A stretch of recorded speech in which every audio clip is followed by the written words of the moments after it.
लालू का बेटा, चारा चोर का बेटा तेजस्वी ने कहा है कि हमारा असदुद्दीन ओवैसी चरमपंथी है।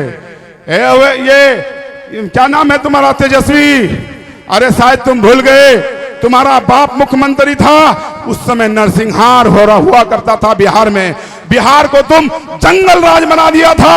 लालू राज में चारा चोर का बेटा, जवान में लगाम देकर के बोलो, असदुद्दीन साहब आज सिर्फ बहादुरगंज का नेता नहीं है, किशनगंज का नेता नहीं है, बिहार का नेता नहीं है, हैदराबाद का नेता नहीं है, बल्कि 30 करोड़ मुसलमानों का आवाज बना हुआ है।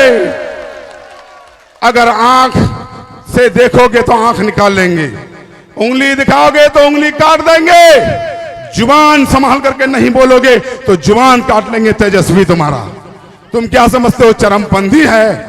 अरे चरमपंथी किसको बोलता है?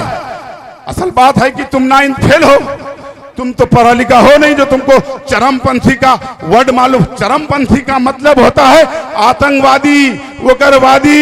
ए मुसलमान भाइयों, तुम्हारा नेता को चरमपंथी और आतंकवादी बोला गया है। अगर अपना हक का बात करे असदुद्दीन ओवैसी साहब तो चरमपंथी है। मैं आप लोगों से कहने के लिए आया हूं, गठबंधन के लिए हमारा नेता हाथ फैलाया था, हम लोगों को उस लायक भी नहीं समझा कि गठबंधन किया जाए। मैं आप लोगों से यही कहने के लिए आया हूं कि गठबंधन किया नहीं किया, लेकिन तेजस्वी याद रखना बगैर MIM का तुम सरकार नहीं बना सकते हो। और हमारा अगर बिहार में 35 सीट से लड़ रहे हैं, अगर 25 सीट आ गया तो MIM का मुख्यमंत्री होगा, आपका बेटा मुख्यमंत्री होगा, सीमा अंचल का बेटा मुख्यमंत्री होगा। मैं सिर्फ इतना कहना चाहता हूं आपको कि किसी गोंगे का इतिहास लिखा नहीं जाता है, बोलने वाले का इतिहास लिखा जाता है, जिसका नाम असदुद्दीन ओवैसी है।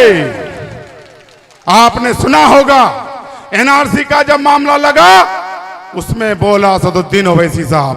3 तलाक का मामला आया, बोला असदुद्दीन ओवैसी साहब। धारा 370 खत्म किया गया, उसमें बोला असदुद्दीन ओवैसी साहब। वक्फ काला कानून हमारे माथे में जो थोपा गया है, उसमें लड़ाई लड़ने का अगर काम किया है, उसका नाम असदुद्दीन ओवैसी साहब है। आंख से आंख मिला करके बात अगर करने का काम किया है, तो उसका नाम असदुद्दीन ओवैसी साहब है। नरेंद्र मोदी कांपता है, अमित शाह कांपता है, योगी का तो आवाज ही नहीं निकलता है यूपी में। मैं आप लोगों से इतना कहने के लिए आया हूं कि नरेंद्र मोदी सुन लीजिए, हम लोग हकदार हैं, कोई किराएदार नहीं है जो तुम्हारा कार्यकर्ता का ये सुनेंगे कि हमारा है। अरे इस देश को जब आजादी हुआ था, 65,000 मुसलमानों ने जान गंवा करके ये देश को आजाद किया। 14,500 सिख भाई शहीद होकर के इस देश को आजाद किया। 8,500 दलित महादलित भाई शहीद होकर के इस देश को आजाद किया। हम सबका भारत है, किसी का बाप का बपोती नहीं है। जब तक अंबेडकर का संविधान जिंदा है, भारत का नक्शा को बिगाड़ने नहीं देंगे नरेंद्र मोदी जी, अमित शाह जी। बस इतना ही कहने के लिए आया था आपके बीच। याद रखिएगा, यही कह करके मैं रुखसत होना चाहूंगा, क्योंकि हमारे सदर साहब का सुनने के लिए आप सब कोई आए हैं। मैं चाहूंगा कि आप लोग एक बार जोरदार ताली के साथ हमारे नेता को बुलाना चाहूंगा। अस्सलाम वालेकुम रहमतुल्लाहि व बरकातहू।